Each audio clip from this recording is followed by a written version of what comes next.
Hello everybody, Scott right here, back again with another Diablo Immortal video. Alright, here we go. It is time for the weekend wrap or weekend warrior wrap, depending on which angle you want to take it at. This is going to pretty much cover the most important things to be focusing on for those that usually put most of their time in on the weekends, or when is best for them, for all of us out there, the best gaming times where you can put forth the most concentrated effort. I know a lot do indeed cover, like, say, Erebon, the Abyssal Verge for your weekly gems and get them finished off that way. If you don't get them at the start of the week, some people knock it out then. It all depends, but that's just as a little side note, as an example. But getting it around to the more important ones right now, for those of us that might forget about some of these events that might be going on, or make sure you don't miss any of them. The big ones that are wrapping up, and this more so applies into people that just check on the weekends.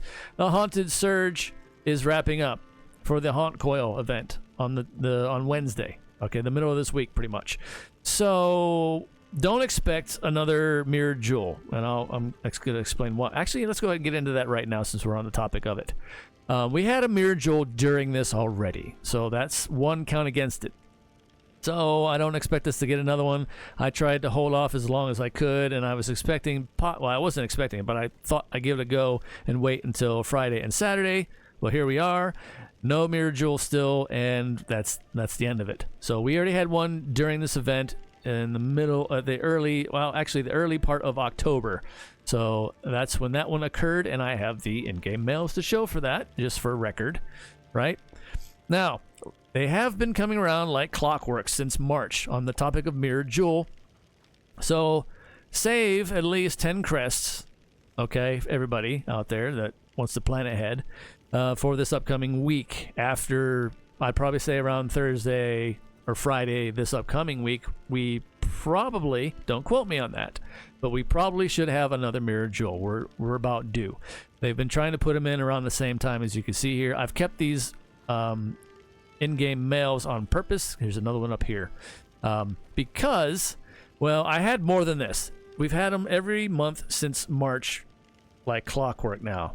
And that's good. They're getting closer and closer to how NetEase on the Chinese server and do it every 6th of the month, like clockwork. I'd like to see this be a little bit more on point with that as well, but nonetheless, it's the best. It's as close as we're gonna get.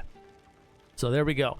So you see, and unfortunately, I had the other mails before, but the game decided one day to just wipe out my entire saved emails in game. So I'm like, oh, thanks for that. So I had to start all over, saving them again. So August was the earliest I started doing this, just for good measure.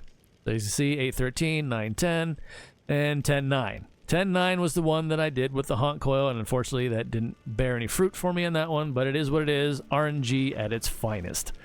But yeah, I'm pretty sure we're going to get another Mirrored Jewel event, so be on the lookout for that. But bringing it back around to the events to pay attention to and capitalize on. Haunted Surge, of course. If you haven't got your Haunted Coil gem already, do so.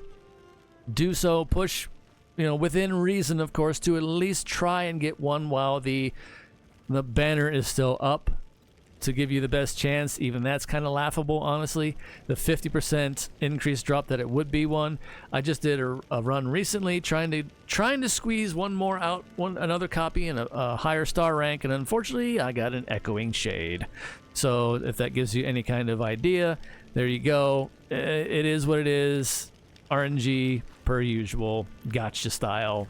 It's to be expected, unfortunately. So congrats to those, of course, that got good ones, and for the rest of us that, this is what we've come to expect and what we know.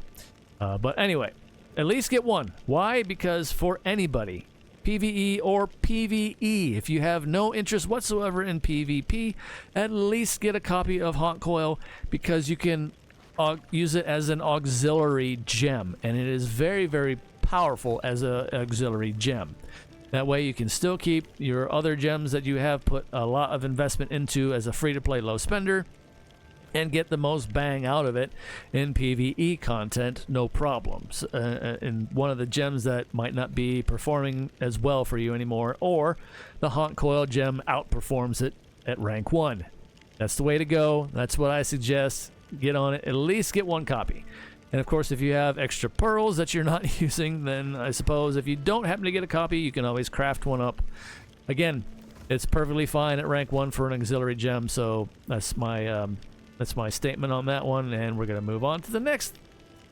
So, other events we have here that you might have glossed over or forgotten about, and I know I did this last weekend, is Survivor's Bane. Survivor's Bane reset this past Monday for the weekly tasks.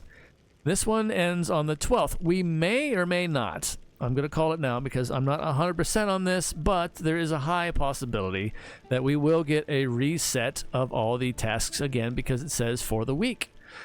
So hopefully we will, and hopefully we'll be able to get more Battle Pass points because this is a good way to rack it up. And honestly, this game mode needs to just be a permanent fixture in the game. We've said that, I've said this a couple times already, and I'm going to reiterate that point. Leave it in, and obviously it's used for events of such nature, but that's fine. When those events come around, or that timing of those events come around, then we can do the event that we just like in general on a daily basis. Anyway, it takes this game mode is very, very fun in general anyway. It takes the edge off of all the other usual stuff in game, and it's just overall fun. I still enjoy this one immensely on its own. And but this one's a bit of a slog, and I left this one up on purpose because if you didn't already see, I've made multiple, well, I don't want to say multiple, at least a couple videos in the past and some shorts about the Survivor's Bane, the quickest way to get the games completed.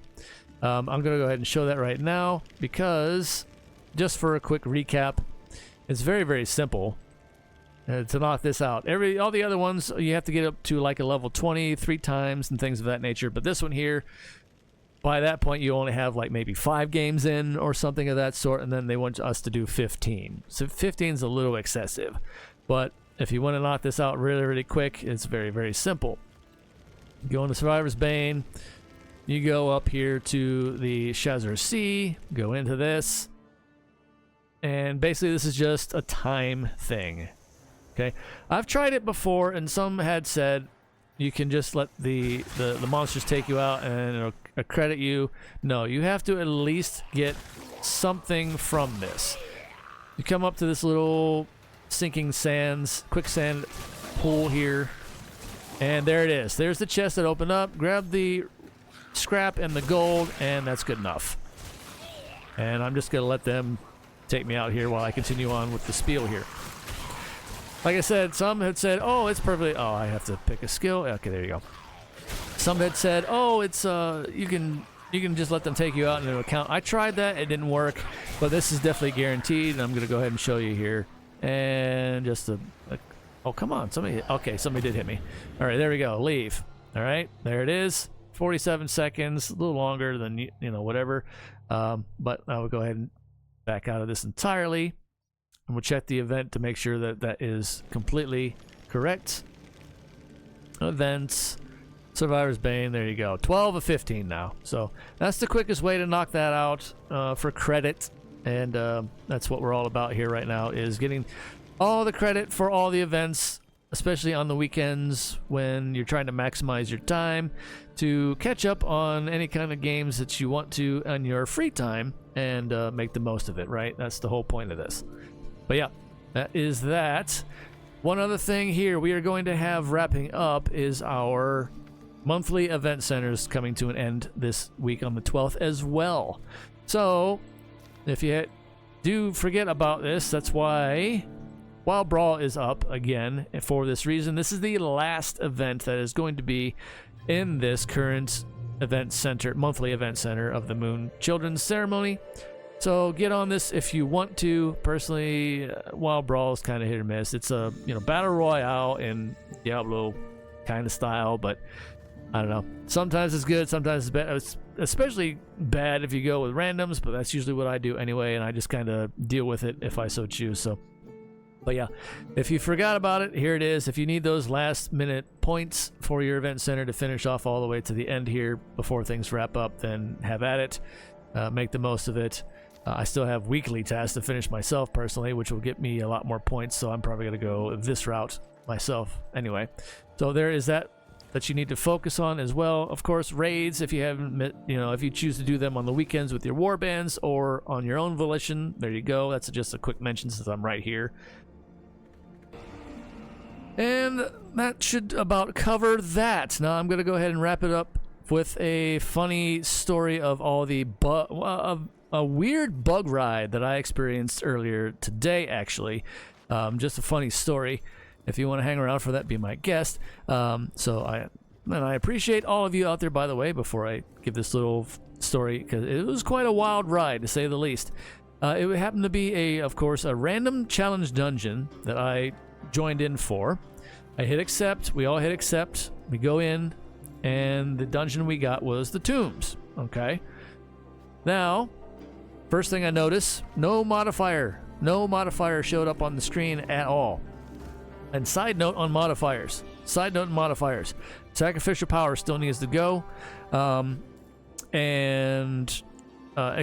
gave it the benefit of the doubt when they changed the color to red. However, it's still horrifically bad, and you still don't see them all visually, and you'll get hit by stuff that's not even there, that you can't even see. And that is the explosive reaction that I made a note of earlier. That one, I gave it the benefit. No, it just needs to go. Just needs to be removed. I've seen plenty of posts on the Discords and such about that one, and rightfully so. I chimed in on a couple of them. That one just needs to say bye-bye. But anyway, back around to it. Tombs. We're in the tombs. No modifier showed up. I'm like, okay. There's only a couple mobs at the entrance, too. And I'm like, this is weird. And then I went to the right side where the spiders are usually at. No spiders, no skeletons, no nothing. I run all the way to the boss on the right-hand side with the laser beam. Nobody's there. I'm like, what is going on? So I'm like, okay, run back to the other side. And I go to the gate, and it's still closed. I'm like, well, of course it is, because there was no boss to take out on the other side. What is this? And then somehow, the gate does finally open, and I see the other 3 players run off towards the skeleton boss before the elevator. This is when I notice I'm not even in the party with them. Somehow I'm in the dungeon with these other players, but I'm not in the party at all. So I'm like, wow, this is a wild ride bugfest right now. So then I get to the boss with them. I'm able to actually attack it and deal damage. However, I look at the health bar. Part of it's grayed out. So it took on the properties of when you're out in the open world, those purple elite mobs that appear for those special ones in the open world that you get the dust chests from. Well, and then if it's another player's, if it spawns for another player, that's the kind of health bar that you'd see. You can still damage it for them and do that, but you won't get credit for it because it is assigned to them. This is what happened in my case on this particular bugged dungeon run. I'm like, oh, I'm not really technically getting any credit for this at all right now, or that's the way it looks, and everything was just bugged to a horrible mess anyway. So I was like, well, I'm just gonna exit stage right. And then I go and look up here where there's usually the door icon for exiting. There was nothing there either. And I'm like, I am stuck here. Well, next best option, I guess. I'm gonna hit escape, and I'm gonna just go to the character select screen. Fortunately, I was able to reload the game, and it fixed the issue. However, obviously I wasn't in the party to begin with, so that didn't matter. It put me outside of the entrance to the Tombs dungeon, even though I selected the random dungeons from West March. So I'm like, whatever, that's kind of expected, and that's par for the course at this point in the game, as we've come to know. It is what it is, but that was just a wild ride, to say the least. The icing on the cake, however, I honestly feel like it would have been, the icing on the cake would have been putting me in Wortham instead of all at the end of it all. But nonetheless, that's where things were at. I haven't had that experience since, fortunately enough, but there are a lot of weird bugs still plaguing the game since the last update, and it's unfortunately very untimely for the Bout of the Realms that is ongoing and to be a thing here for all those that are choosing to participate. Good luck. Good luck to the bout of the whales, bout of the account sharers, bout of the pilots. Call it whatever you want at this point. It's going to be what it always has been, unfortunately. Now, granted, there are a lot of the partner program content creators out there. They've tried to do their own rendition, and they're calling it a free, of a low spender, free to play kind of aspect. They are putting parameters around it, so check those out if you haven't already. I'm just giving a little nod to that. Of course, that's always going to still be a hit or miss, but I mean, at least the community. The community is trying to do something, even if, NetEase or Blizzard won't, as far as that goes. We can scream into the void all we like on this one and throw our torches and pitchforks, rabble, all we like, but, let's face it, business is business. They're not going to cater that far anyway, to, those of us who have been really loyal players all this entire time, but it is what it is. Anyway, wrapping it up, rambled on long enough. Thank you if you hung in this entire time all the way to the end. Hope you liked that little funny story. It was quite the experience. Unfortunately, I didn't have it recorded because, well, you don't necessarily always expect those kind of things to happen like that, and that was really, really weird and random. But anyway, it is what it is. So until next time, everybody, stay safe out there in the real world on fire as always. Take care of yourselves as best you can, one day at a time. It's all we can do for sure. Believe me on that. Until next time, see ya.